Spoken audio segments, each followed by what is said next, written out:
Bonjour à tous, bienvenue à ce nouvel épisode de notre livre Le corps parfait. Ce jour, nous allons introduire notre livre.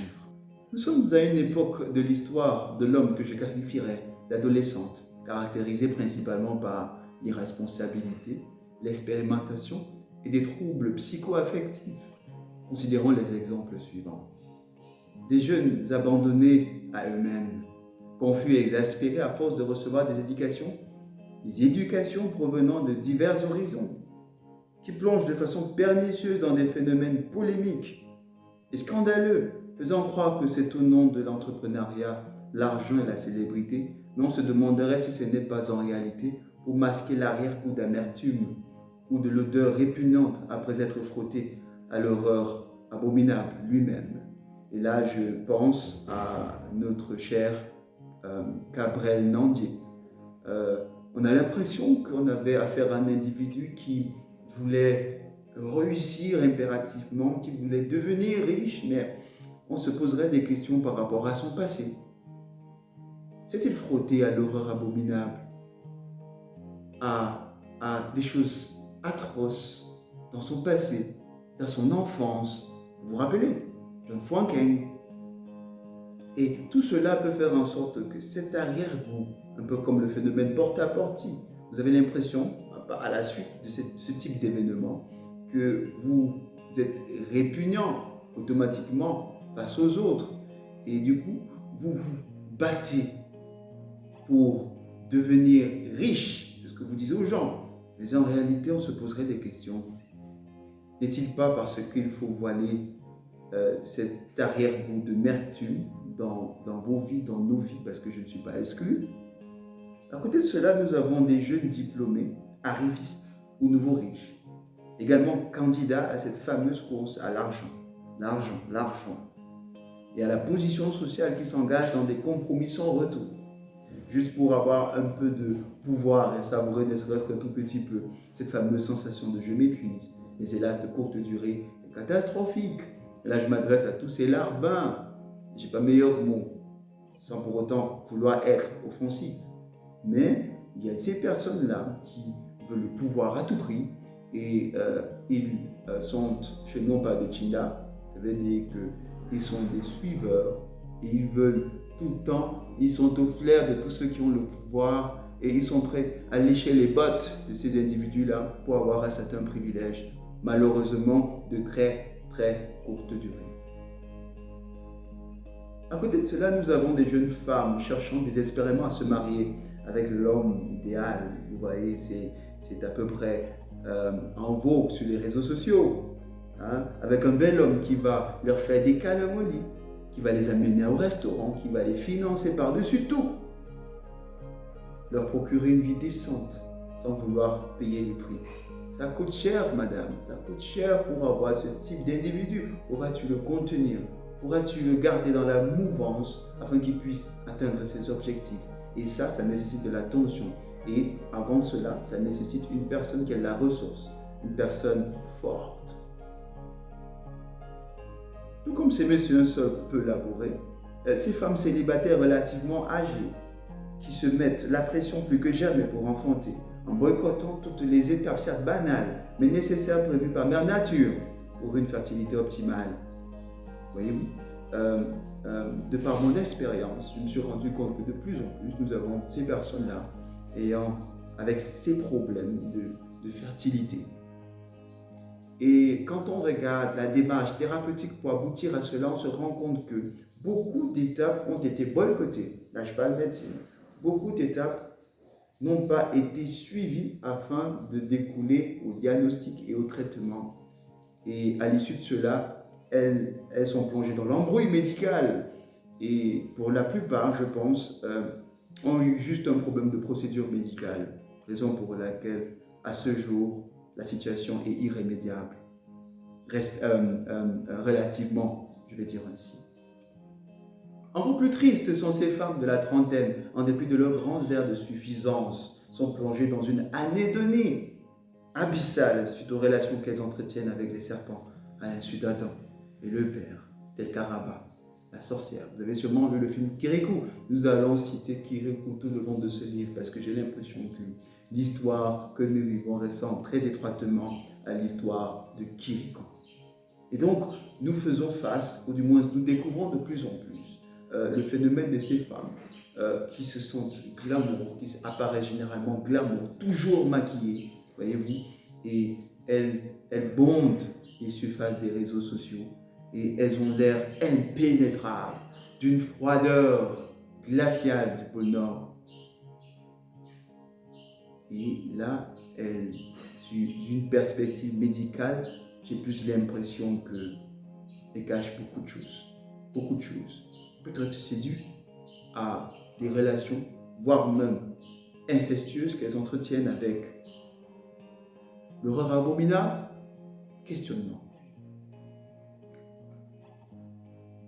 Nous avons également des jeunes couples pensant être privilégiés par le système. Ils sont nombreux qui préfèrent se marier et vivre leur happy ending en cachette, loin de la politique, disent-ils, au nom d'une modestie hypocrite. Voilà ainsi leur lâcheté, sachant au fond d'eux qu'ils sont juste les privilégiés d'une injustice et que tôt ou tard, la balance pèsera en leur défaveur. Malheureusement, dans notre contexte, il y a beaucoup de bâtards, désolé pour le terme, il y a beaucoup d'enfants qui n'ont pas l'impression d'être les enfants de la République. Et ces gens-là ils se battent chaque jour de leur vie. Une fois, j'ai causé avec une dame, elle était française, je me souviens bien, et elle m'a dit, tu sais, docteur, je suis très fasciné par les gens d'ici. Et j'ai dit, pourquoi? Elle me dit, ils travaillent beaucoup. Et c'est vrai, les gens d'ici travaillent effectivement beaucoup, contrairement à ce que certains pourraient imaginer. Mais malheureusement, le développement ne suit pas. On se poserait des questions. À côté de cela, nous avons les privilégiés, des personnes qui sont privilégiées de la République, on va dire ainsi. Et ces gens-là se cachent, ils disent loin de la politique, mais en fait, ils se cachent des gens. Parce qu'ils savent très bien que, à l'instant où les autres se rendent compte qu'ils vivent l'Eldorado en enfer, alors leur sécurité ne sera plus garantie. Ils ne sont plus en sécurité. Ils perdront leur sécurité aussitôt.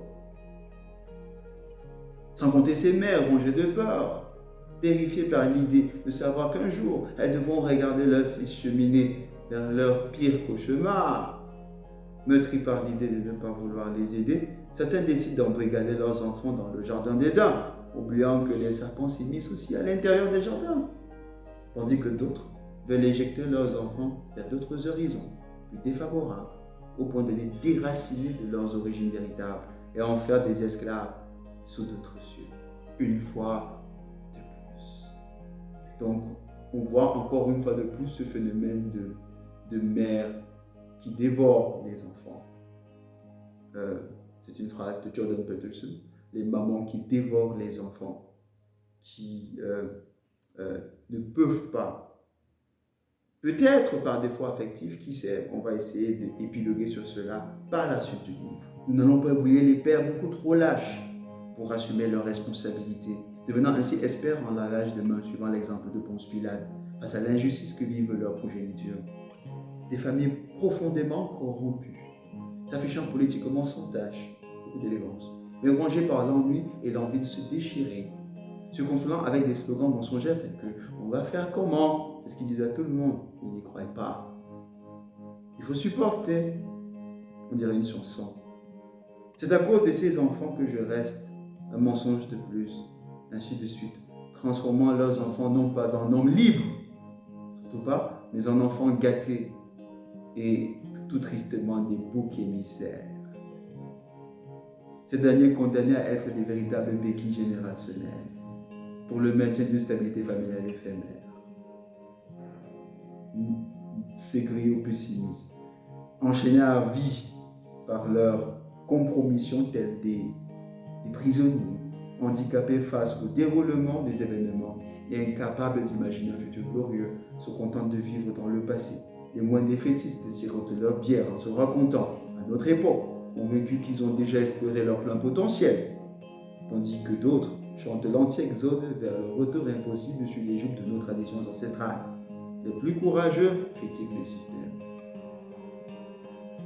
Ces vieux vautours, habiles, dépourvus de goût, visiblement possédant tout mangeur d'âme, attendant avec beaucoup de patience et de lâcheté surtout, une âme abandonnée à distance. Waouh!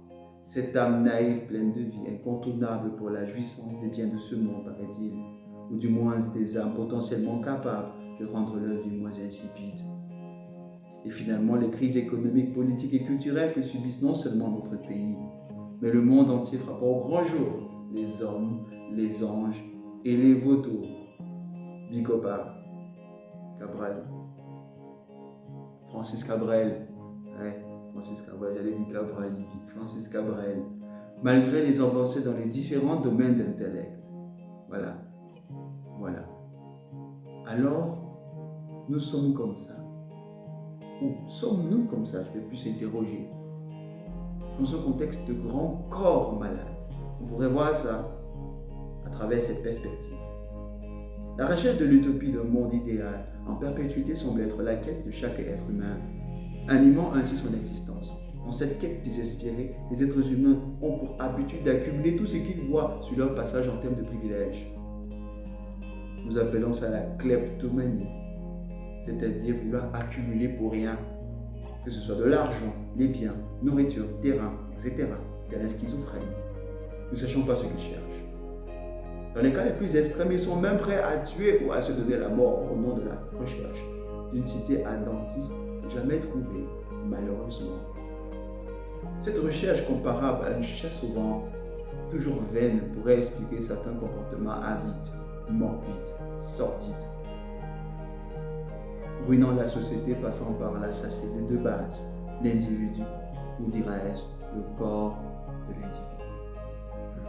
De l'or et ses précieux semblables dans la terre jusqu'aux planètes suspendues dans les méandres du ciel, il existe bien des richesses. Dans cet univers, le niais serait similaire à admirer comme Homer Simpson son futur alléchant du fond d'une marmite de soupe de sorcier ou de sorcière sans s'en apercevoir que c'est tout de même à travers la soupe de sorcière. Je pense que le comportement de Lisa était tout aussi appréciable car elle au moins avait un peu trop vu. Ouais, elle avait un peu trop vu. Jusqu'à prendre du recul, laissant la sorcière pas très enchantée. Lisa a pu voir le brin de cheveux dans la soupe magique. Pendant que Homer, lui, a plongé avec enthousiasme dedans, espérant vivre sa vie de rêve à l'intérieur de la soupe. Je pense que le corps de l'homme est le milieu à travers lequel, tout comme cette soupe, nous apprécions toutes ces richesses. Et par conséquent, est aussi important que ces richesses. Et c'est toutes ces frustrations que les hommes subissent sont juste la résultante d'un corps défaillant, dépourvu d'un minimum d'autonomie et de jouissance, de gestion et d'autogouvernance, lui donnant l'illusion que le bonheur, cette cité dans l'Atlantis, où l'Eldorado tant recherché se trouve forcément ailleurs. Tout comme la compréhension du fonctionnement d'une machine est presque impérative pour sa réparation en cas de malfonctionnement, ce livre essaie d'apporter des solutions pour l'optimisation du bien-être, ainsi nous rapprochant de ce corps parfait tant recherché par les hommes, et plus encore à une époque aussi imparfaite. Nous nous basons essentiellement sur de la science, mais aussi sur les enseignements de Jésus-Christ. Je sais que ce nom n'est pas très accepté de tous. Mais je pense que jusqu'ici, nous trouvons aussi les enseignants de Jésus-Christ aussi pertinents. Nous n'évoquons pas des techniques spécifiques, mais surtout des principes très importants. La bonne compréhension de ces principes vous permettra de mieux vous outiller face aux fléaux gangrénant la société dans laquelle nous nous trouvons. De plus, une bonne compréhension des principes énoncés et expliqués dans ce livre limite les éléments de confusion et de doute, ainsi perturbant notre détermination, ticket garanti pour l'échec. Ainsi s'achève notre chapitre sur l'introduction. J'espère que vous avez apprécié. Vos commentaires sont hautement sollicités. Et pour la prochaine épisode, nous allons parler de le changement, ou plutôt cul-de-sac. À la prochaine. Merci.